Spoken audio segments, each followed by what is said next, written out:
Cet après-midi, je vous raconte la capture durant la Grande Guerre d'un soldat qui ne savait pas à ce moment-là qu'il deviendrait des années plus tard un grand homme d'État, ou la véritable histoire de la capture du général de Gaulle qui n'était pas encore. Pourquoi a-t-il été capturé ? Comment a-t-il réussi à en réchapper ? Comment ces années de guerre ont influé sur la suite de son destin ? Europe 1, 15h, 16h, historiquement vôtre. le récit, Stéphane Bern.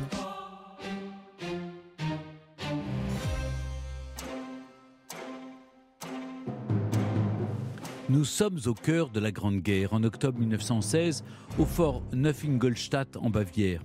C'est là que sont retenus les prisonniers de l'armée allemande. Et c'est déjà la 4e prison que connaît le jeune capitaine de Gaulle depuis sa capture en mars de la même année.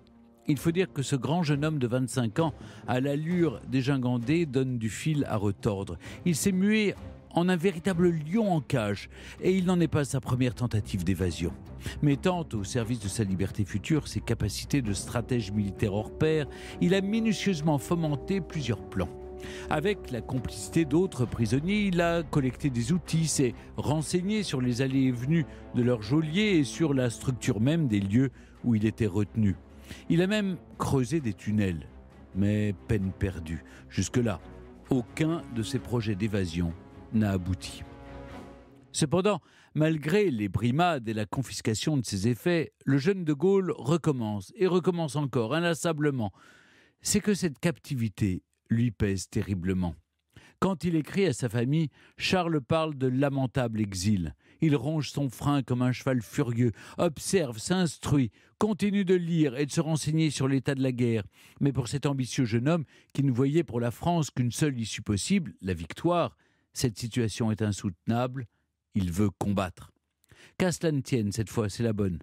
Il apprend qu'il existe une annexe à l'infirmerie du fort qui se situe hors de l'enceinte. Elle est également très surveillée, mais il lui semble plus simple de s'en échapper. Sauf que pour s'évader, il faut être malade, pour d'abord être envoyé à l'infirmerie. Charles de Gaulle ingère donc, au risque de s'empoisonner, de l'acide picrique, un traitement contre les engelures. Il présente une jaunisse épouvantable et souffre d'une infection du système digestif. Rien de bien agréable, mais c'est gagné, on l'envoie illico se faire soigner à l'annexe. De Gaulle profite alors de sa convalescence pour préparer sa grande évasion. Avec son complice, le capitaine Ducret, et grâce à l'appui d'un prisonnier français travaillant comme infirmier, il parvient à soudoyer des employés de l'hôpital pour se procurer le nécessaire. C'est déguisé en malade et en infirmier que Ducret et de Gaulle quittent les lieux, assez tranquillement finalement. Les deux officiers ne sont néanmoins pas au bout de leur peine. Ils cherchent à rallier la Suisse à 300 km du fort et se lancent dans une marche effrénée sous la lune et le couvert des bois. Il pleut à verse, mais la volonté du jeune de Gaulle lui permet de tenir quelques 200 km parcourus en 7 jours. Les deux fugitifs sont hélas rattrapés avant la fin de leur périple et renvoyés manu militari au fort d'Ingolstadt, où de Gaulle s'empresse aussitôt de fomenter un autre plan pour s'échapper. Mais revenons d'abord au point de départ.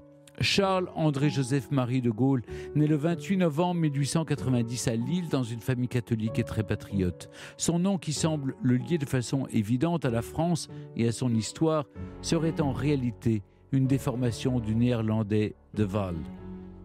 Troisième d'une fratrie de 5 enfants, Charles se distingue par sa remarquable énergie et son assurance. Son père a de l'autorité sur lui, mais quand il veut quelque chose de sa mère, il l'obtient. Son unique sœur, Marie-Agnès, raconte que dans leur jeu même, il affirmait sa volonté et son patriotisme en tyrannisant les plus jeunes ou lorsqu'il jouait aux soldats de plomb, en exigeant l'armée française face à son frère aîné qui jouait les Anglais, son frère puiné les Prussiens et son cousin les Russes. Sa fascination pour l'armée et la guerre sont visibles dès son plus jeune âge. Il aurait d'ailleurs déclaré vouloir être soldat la veille de son 10e anniversaire, après avoir assisté à une représentation de l'Aiglon d'Edmond Rostand avec la grande comédienne Sarah Bernard qui lui prêtait ses traits.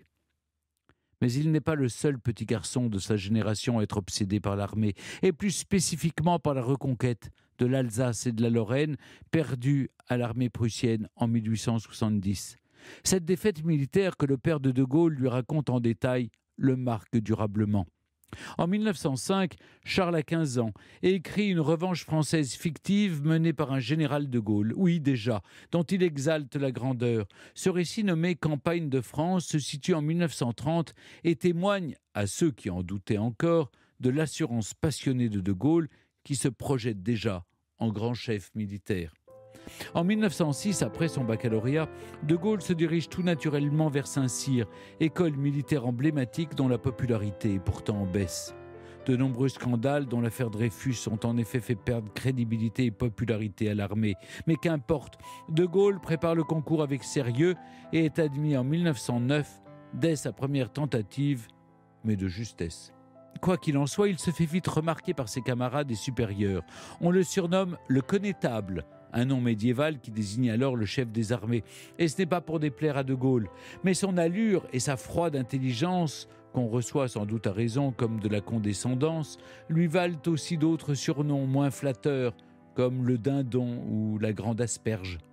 Bien classé à l'examen de première année, De Gaulle peut choisir de servir dans les colonies, où les soldats jouissent d'un certain prestige, ou encore dans la cavalerie, liée à une tradition aristocratique. Mais l'homme a déjà une idée bien précise de ses futures actions en tête. Servir dans les colonies lui semble une distraction superflue. Il préfère la métropole. C'est là que se jouait la revanche militaire de son texte, la campagne française après tout. C'est dans l'Hexagone que se joue pour lui l'avenir du pays. Aux chevaux des aristocrates, il préfère ses 2 pieds. Il a compris que la cavalerie allait rapidement devenir un corps désuet de l'armée et entre donc dans l'infanterie.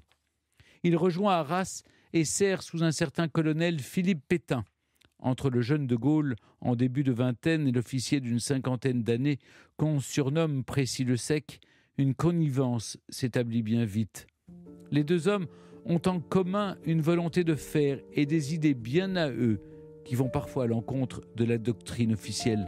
Pétain reconnaît immédiatement les qualités de Gaulle et écrit d'ailleurs en 1913 « Sorti de Saint-Cyr avec le numéro 13 sur 211, s'affirme dès le début comme un officier de réelle valeur qui donnera les plus belles espérances pour l'avenir. » Pour lui, De Gaulle est, je cite, « digne de tous les éloges ».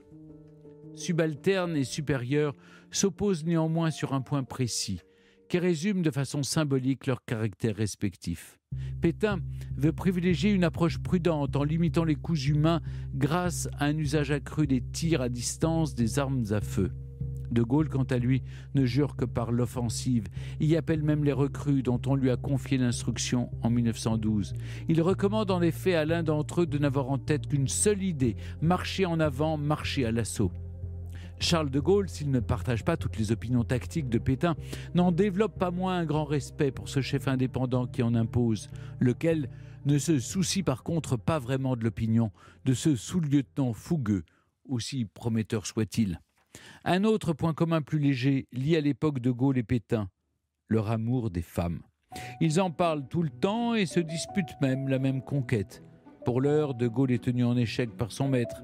Elle a dû me regretter car Pétain est-elle spécialiste de la guerre de position et moi de la guerre de mouvement, balance-t-il grivois à un camarade de régiment. Ce duel amoureux annonce leur opposition plus sérieuse à l'avenir. Pétain et de Gaulle, qui se croisaient souvent lors de leurs allers-retours entre Paris et Arras, se croisent symboliquement dans leur trajectoire militaire. Entre la Première Guerre mondiale et la Seconde, quand l'un s'élève, l'autre s'enfonce. En 1914, la guerre éclate et de Gaulle est bien entendu mobilisé. Il sent qu'il touche à ce dont il rêve depuis l'enfance et vit les débuts du conflit avec une grande exaltation. Mais il déchante bien vite en assistant à la débâcle de ce début de guerre et à l'ingérence de ses supérieurs. 10 jours après ses débuts sur le champ de bataille, une blessure l'éloigne du front pour quelques mois. Quand il y retourne, de Gaulle est promu commandant de la 7e compagnie. Mais il est là tout aussi frustré car le conflit s'enlise. Personne ne sort de son trou ni d'un côté ni de l'autre, expliquera-t-il plus tard. Il avance malgré tout assez vite dans la hiérarchie d'une armée qui rajeunit par la force des choses et est nommé capitaine en 1915 après une seconde hospitalisation et d'innombrables nouvelles frustrations. Cette guerre, aussi grande soit-elle, n'est définitivement pas celle qu'il imaginait. Ses supérieurs envoient vagues de soldats après vagues de soldats vers le front ennemi, et tous connaissent le même sort funeste. Ce rituel macabre et inutile choque de Gaulle, qui n'est encore qu'un exécutant. Il est loin de se douter que la guerre va bientôt se finir pour lui, et d'une façon bien abrupte.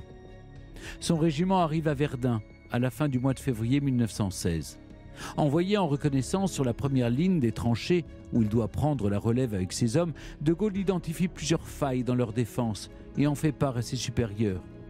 Rien ne sera vraiment accompli pour y remédier. Et les Allemands, qui depuis le fort de Douaumont mitraillent l'armée française sans discontinuer, tireront parti d'une énorme brèche sur le front droit. À l'aube du 2 mars, contrairement aux prévisions des supérieurs de De Gaulle qui prétendaient que la zone était calme, l'armée allemande attaque. C'est un véritable déluge de feu qui s'abat sur le jeune capitaine et ses hommes. Le bruit est assourdissant, la visibilité limitée et les communications sont coupées. Livré à lui-même, le régiment n'a d'autre choix que de tenir. Mais quand De Gaulle compte ses hommes en fin de matinée, il n'en reste que 37 debout sur 180.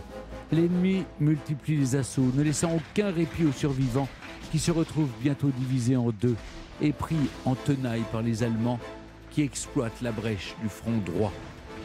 Suivi par une dizaine de ses hommes, De Gaulle tente une percée pour rejoindre une autre section. Rampant dans les ruines de l'église de Douaumont, il tombe nez à nez avec l'ennemi. Un coup de baïonnette à la cuisse et une grenade qui éclate non loin de son visage mettent fin au combat. De Gaulle s'évanouit et se réveille prisonnier. Je suis tombé le 2 mars entre les mains de l'ennemi dans un combat autour de Douaumont. J'y ai été blessé, pas trop gravement, d'un coup de baïonnette à la cuisse dont je me suis remis complètement.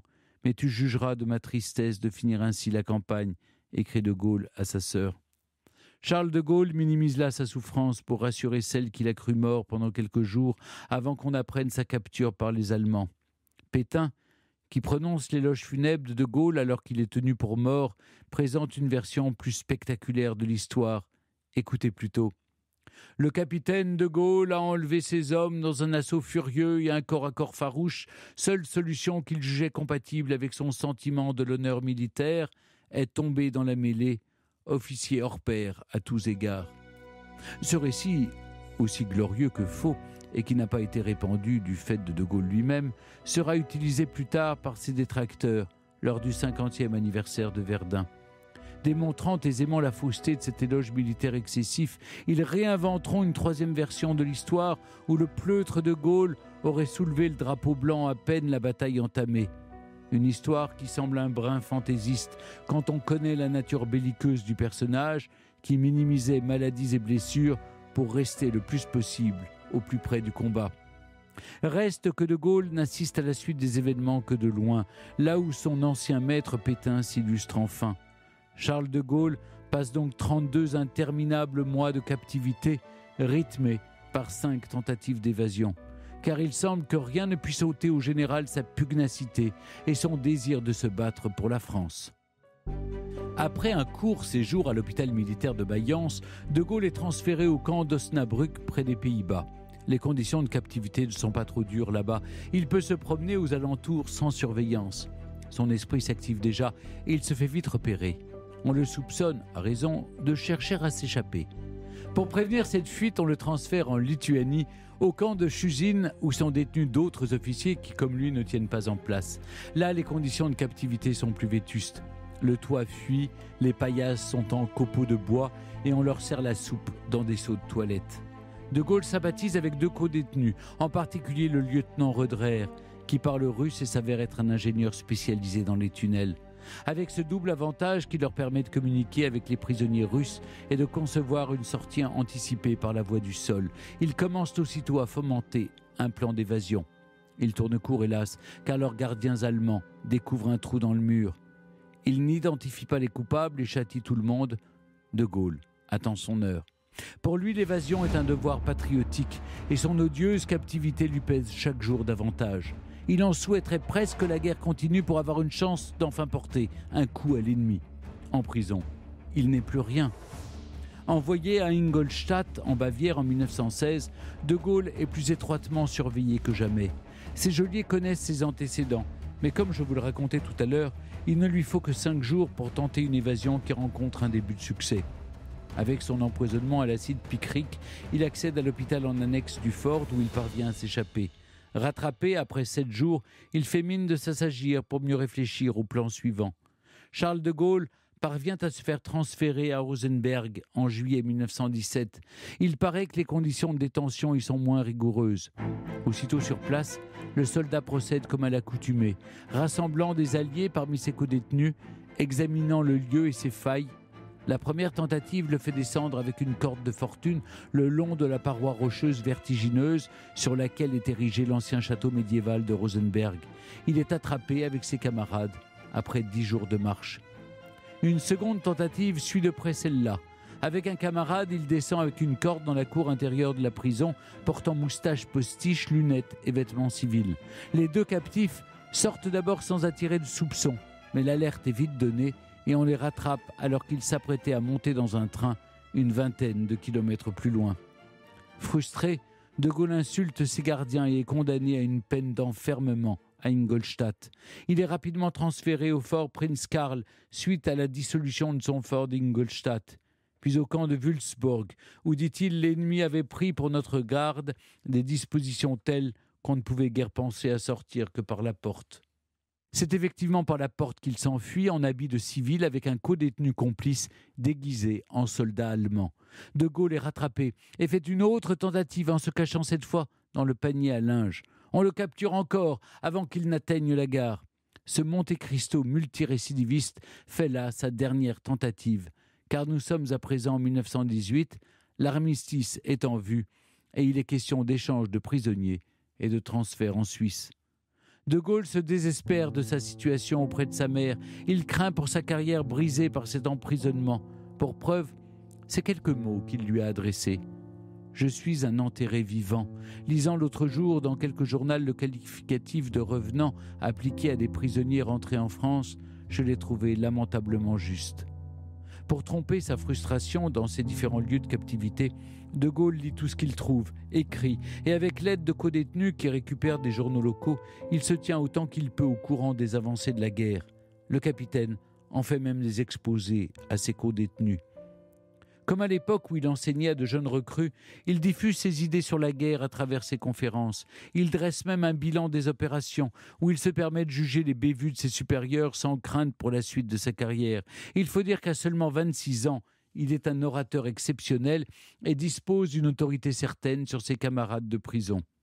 Des dispositions qui annoncent déjà l'avenir de ce jeune officier. Mais à l'époque, il se désespère surtout de voir sa carrière stoppée net par cette longue captivité. Et vous allez voir qu'avant même la fin de la Première Guerre mondiale, le futur général anticipait déjà la seconde avec une funeste clairvoyance. Nous sommes en 1918 dans le camp de Wülzburg. Charles de Gaulle présente un dernier exposé devant ses camarades codétenus. Malgré la victoire et la libération imminente, il ne se montre guère optimiste. Il constate avec justesse que la signature de l'armistice n'est qu'un artifice qui ne durera pas. Les tensions entre Gaulois et Germains sont toujours bien vivaces. Cette opinion, il n'est pas le seul à l'avoir, mais il est surprenant de l'avoir exprimée par un officier si jeune et non un homme d'État. C'est que la captivité lui a donné le temps de réfléchir. Comme le raconte notre invité d'aujourd'hui, Jean-Luc Barré, dans son ouvrage De Gaulle, une vie, dont on va parler dans un instant, je le cite, « Ce premier exil qui aura marqué sa vie à jamais lui a sans doute fourni, à défaut du combat prévu, la trame d'une autre destinée, si ce n'est celle d'un autre de Gaulle. » De retour en France, en décembre 1918, le capitaine n'est, comme il l'avait prédit, qu'un revenant. Lui qui voulait tant se distinguer à la guerre est observé avec méfiance. Son statut de prisonnier le rend suspect aux yeux de la hiérarchie militaire qui l'oblige à de fastidieuses formalités pour montrer patte blanche. Il se sent lui-même coupable d'avoir manqué cette guerre dont il juge l'issue encore incertaine. Il poursuit néanmoins son travail de soldat. Envoyé instruire des officiers près de Varsovie, Charles de Gaulle rallie la Pologne en traversant l'Allemagne et constate le sentiment d'humiliation du peuple allemand qui le regarde passer avec, dit-on, des regards chargés de haine et de fureur. En 1920, il revoit son ancien maître, le maréchal Pétain, à l'occasion de l'inauguration du monument aux morts de Saint-Cyr. Le vainqueur de Verdun est alors au sommet de sa carrière, adoré par les foules et couvert de décorations. De Gaulle note qu'ils ont causé 3 minutes. Il faut croire qu'ils n'ont déjà plus rien à se dire. Les deux militaires se croisent alors que s'enclenche déjà un nouveau basculement dans l'ordre mondial. L'Europe s'agite et les prémices du prochain conflit sont là. Et celui-là, De Gaulle, ne le manquera pas.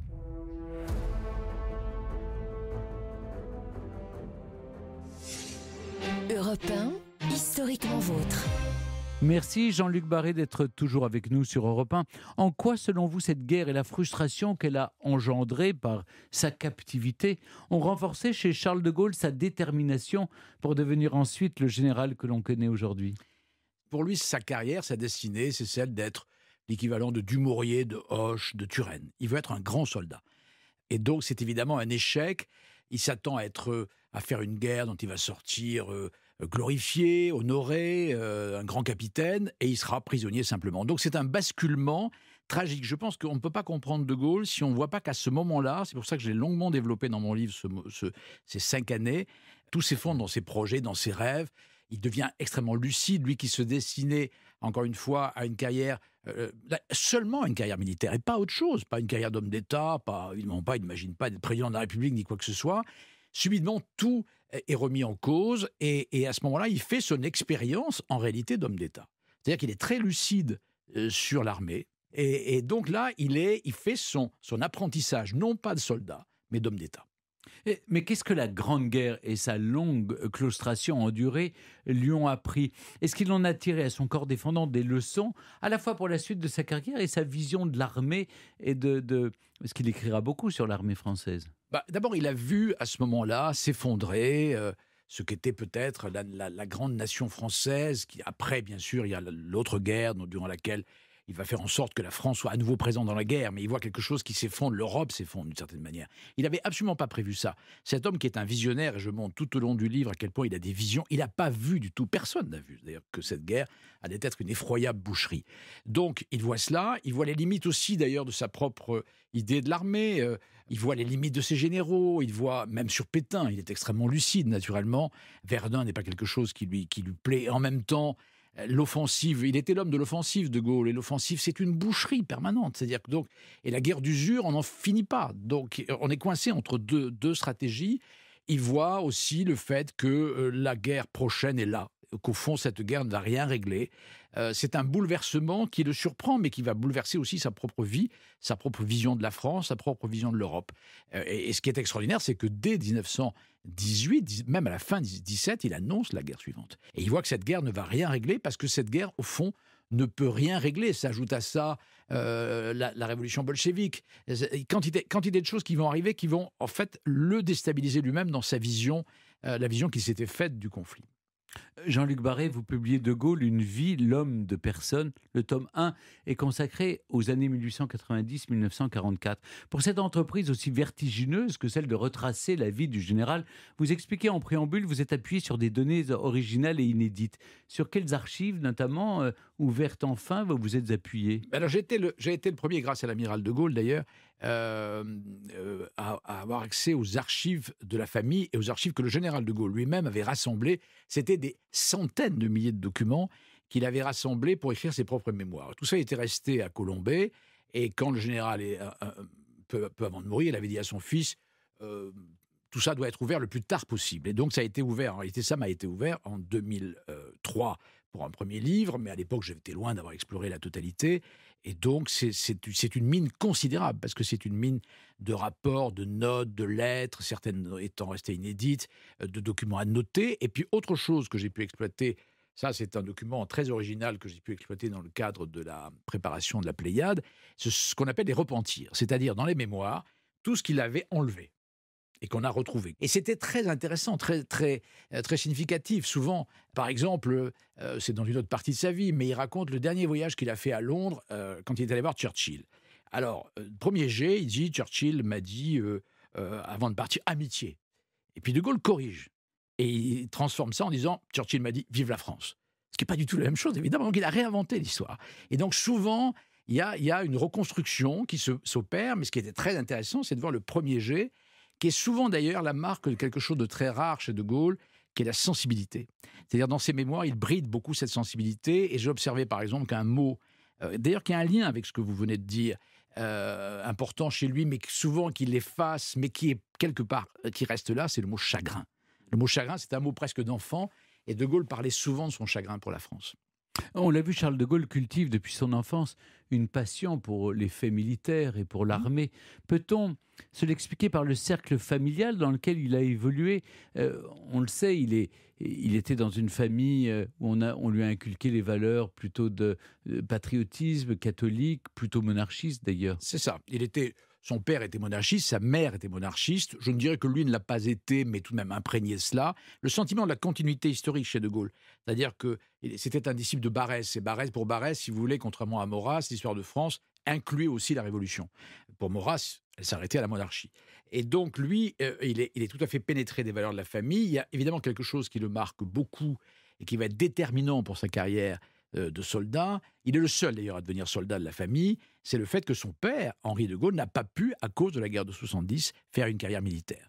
Et c'était le rêve de son père, et donc il a accompli d'une certaine manière le rêve de son père. Il a été le premier Saint-Cyrien de la famille. Et ça l'avait beaucoup marqué pour une autre raison, c'est que, évidemment, la guerre de 70 s'est terminée par une débâcle, une défaite qui avait beaucoup meurtri son père aussi, comme De Gaulle l'a été par la défaite de 40. Oui, d'ailleurs, son père ne cessait de lui faire le récit de cette défaite française de 1870 contre la Prusse. Ça a dû marquer l'enfant Charles de Gaulle. Tout à fait, d'ailleurs, on lui lisait des récits, et il ne comprenait pas. Le chagrin de la mère de Gaulle, c'est dire le maréchal Bazaine a capitulé, quoi. Dans la capitulation, la reddition. Et donc on lui racontait cela, et il y avait presque un mystère derrière l'idée que cette défaite ait pu se produire comme elle s'est produite. S'ajoutait la Commune de Paris, etc., qui avait beaucoup aussi marqué le père de Gaulle, et avec un personnage qu'on n'a pas le temps d'évoquer ici, mais qui est le colonel Rossel, qui était une figure incroyable. C'est le seul militaire qui a voulu continuer la guerre et qui a pris la tête de la commune militaire. Et donc c'est très important quand on veut comprendre De Gaulle. C'est-à-dire qu'on s'affranchit de l'ordre militaire, mais pour continuer à combattre pour son pays. C'est à Arras que Charles de Gaulle rejoint le régiment du colonel Philippe Pétain. Les deux hommes qui s'estiment ont toutefois une approche tactique quelque peu différente. Pétain, on l'a vu, privilégie la prudence, alors que De Gaulle, lui, privilégie l'offensive. Pour vous, c'est tout à fait révélateur de l'écart de caractère qui sépare les deux hommes qui ne vont se recroiser dans la vie ? Tout est là, d'une certaine manière. Sans qu'ils le sachent, tout est là. Puisqu'au fond, ils ont deux visions. La vision de l'offensive, c'était la vision de Foch. Il y avait une grande rivalité entre le maréchal Foch et le maréchal Pétain, qui se détestaient. Et Pétain, c'était l'homme de la prudence. C'était d'ailleurs un provocateur et un anticonformiste, en réalité. Même dans sa vie privée, dans sa carrière, il est arrivé très tard. Il a fallu attendre la guerre pour qu'il devienne général. Très longtemps, il avait attendu. Mais il était l'adepte de ce qu'on appelait la guerre d'usure. C'est-à-dire qu'on prend son temps. C'était d'ailleurs, c'est pour ça qu'on l'appelait le vainqueur de Verdun, parce que au fond, il avait économisé la vie de beaucoup d'hommes. Sauf que la guerre n'en finissait pas. Et De Gaulle était le partisan de l'offensive qui, sur le plan des pertes humaines, est évidemment beaucoup plus risquée. Et on retrouve cela dans leur vision de la France. Au fond, Vichy, c'est la guerre d'usure. Et la France libre, c'est l'offensive. Si on voulait faire un raccourci, on pourrait dire ça. Ces deux visions de la France, ces deux types de caractères. Il y avait chez Pétain une forme de prudence paysanne, une forme de lenteur, des hésitations. Et chez De Gaulle, il y avait de l'éclat, il y avait de la provocation aussi, mais une provocation qui allait évidemment beaucoup plus loin. Mais quel regard De Gaulle portait-il sur le colonel Pétain lorsqu'il a intégré son régiment ? Il représentait un modèle, c'est-à-dire que pour beaucoup de monde, après, quand il est devenu maréchal, évidemment, il était le sauveur de la France, le vainqueur de Verdun. C'est ça. Il dit de lui dans ses mémoires, il ne lui consacre pas beaucoup de pages, mais il dit « j'ai appris de lui l'art de commander ». Donc c'était cela. Il a appris surtout l'art de commander. Il a vu ce qu'était aussi le prestige d'un grand chef militaire. Il a vu aussi il y avait d'ailleurs un modèle d'insoumission, parce qu'il y a des moments d'ailleurs où Pétain conteste les ordres de ses supérieurs. Donc j'allais presque dire que Pétain lui a appris à désobéir, ce qui est évidemment poussé un peu loin le discours. Mais je veux dire que lui, De Gaulle, qui était naturellement un homme prompt à désobéir, a vu un personnage qui n'était pas du tout en accord ni en phase avec sa hiérarchie. Il a été impressionné par le charisme. L'homme était assez beau, l'homme avait beaucoup d'allure, l'homme avait une espèce de légende. Déjà, il y avait un mythe Pétain, mais en même temps, le mythe d'un personnage assez relégué dans l'armée. Et s'il n'y avait pas eu la Grande Guerre, il serait sans doute jamais devenu ni général ni maréchal. En tout cas, pas maréchal. Lorsque De Gaulle est à Verdun et demande que les failles soient rebouchées, vous rapportez qu'il s'est fait rabrouer par les officiers, estimant le ton employé un peu trop cavalier. Il s'agissait là pour un jeune militaire d'une sortie de route ou l'affirmation en tout cas d'un caractère bien affirmé. Quel rapport justement il entretenait avec ses supérieurs et l'autorité? Parce que est-ce qu'on lui a fait payer son impertinence? On n'a pas cessé d'une certaine manière.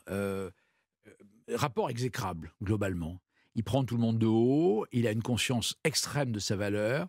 D'abord, il est exaspéré par ce qu'est cette guerre, c'est-à-dire cette guerre qui n'en finit pas, cette guerre où on ne bouge pas. On parlait d'offensive, on ne bougeait pas de son trou, d'une certaine manière, de sa tranchée. Donc, et souvent, d'ailleurs, il prend des risques. Quand il va être, à un moment donné, d'ailleurs, on lui dit de ne pas aller dans telle tranchée, de ne pas marcher la tête levée. Il marche la tête levée, il y a des balles qui giclent, il a failli être blessé à nouveau. Donc, il est dans un grand état d'exaspération. Il est très respectueux à l'égard de ses subordonnés les plus humbles, les plus modestes. C'est la tranche au-dessus qui l'exaspère, c'est-à-dire ses subordonnés directs. Et là, il est très rude. Il n'hésite pas à contester les ordres de sa hiérarchie. Il s'expose chaque fois à des difficultés. Donc, évidemment, à la fin de la guerre, ce n'est pas un soldat extrêmement bien noté, c'est le moins qu'on puisse dire.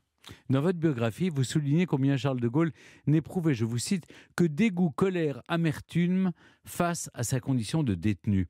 Entre deux tentatives d'évasion, maintenir une activité intellectuelle, c'est ce qui rendait finalement son quotidien plutôt supportable. Il avait besoin de...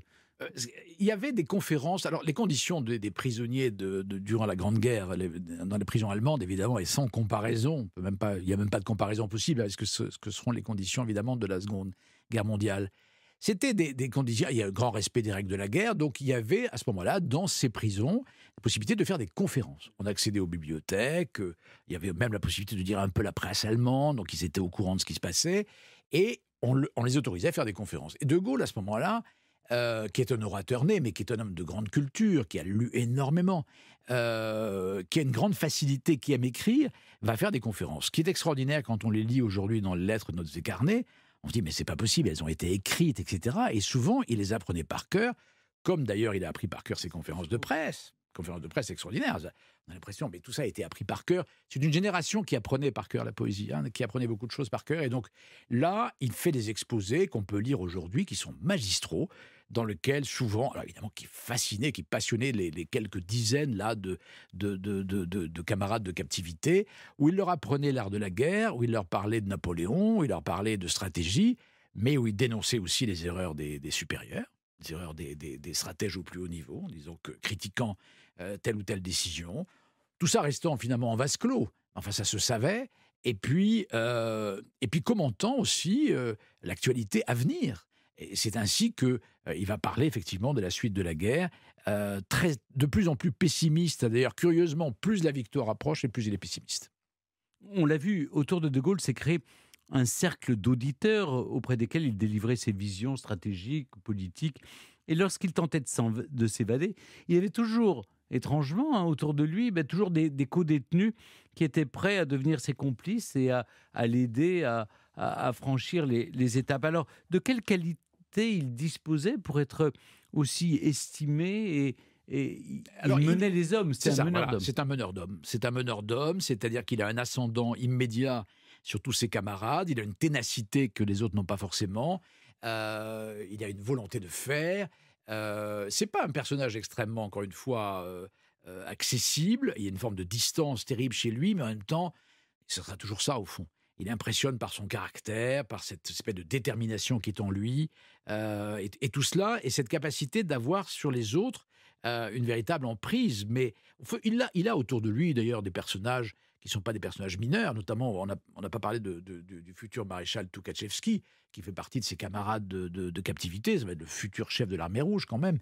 Donc il y a là évidemment un concentré d'intelligence, de caractère, mais qu'il domine, encore une fois, par cette espèce d'aplomb aussi incroyable qu'il a, ce personnage inouï, qui ne doute à peu près de rien, et qui surtout est hanté évidemment par l'idée, qui est aussi celle d'ailleurs de ses camarades, à tout prix de s'évader. Alors, je reviens sur un point particulier. C'est vrai que durant cette Première Guerre mondiale, Charles de Gaulle a donc passé 2 ans et demi en captivité. Alors, pour lui, un capitaine au patriotisme qui est chevillé au corps, qui rêvait de s'illustrer sur le champ de bataille, ce conflit évidemment, cette frustration est terrible. Est-ce qu'il en a ressenti de la honte même? Ah, évidemment. Je parlais de chagrin tout à l'heure. Évidemment, c'est une honte absolue. C'est-à-dire qu'il rentre en France pratiquement sans s'être battu. Ou pratiquement, enfin très peu. Donc, évidemment, à l'époque, tous ceux qui se sont battus, ses frères s'étaient battus.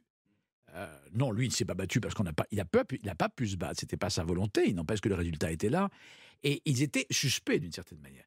Ils étaient suspects. Vous savez, c'est l'époque où on faisait la chasse aux embusqués, à tous les gens qui avaient profité d'un certain nombre de privilèges pour ne pas aller se battre. Il est plus ou moins identifié à ces personnages-là, à tel point d'ailleurs qu'il va devoir attendre des années pour avoir la médaille des évadés. Parce que songez qu'à l'époque, pour avoir la médaille des évadés, il fallait remplir un dossier dans lequel vous expliquiez toutes les occasions où vous aviez tenté de vous évader.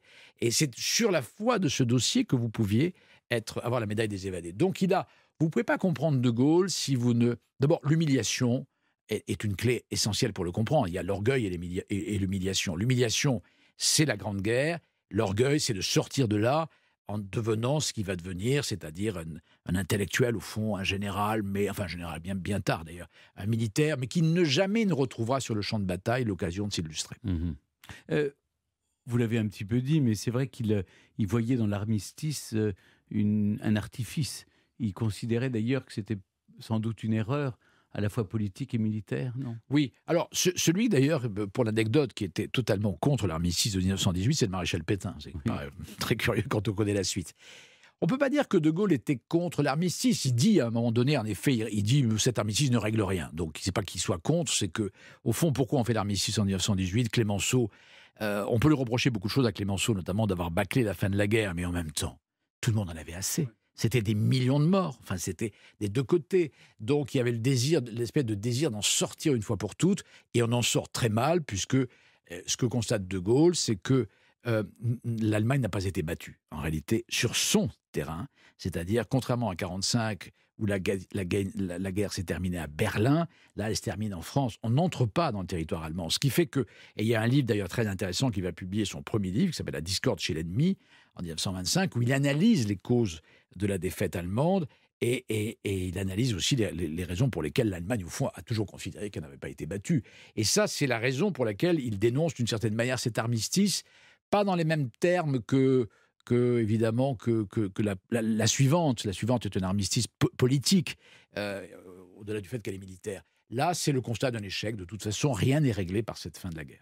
En définitive, l'épisode que vous racontez dans votre livre sur ces années de captivité pendant la Grande Guerre, ça a renforcé sa conviction qu'il voulait être un militaire, ou au contraire, à un moment, il a éprouvé un doute.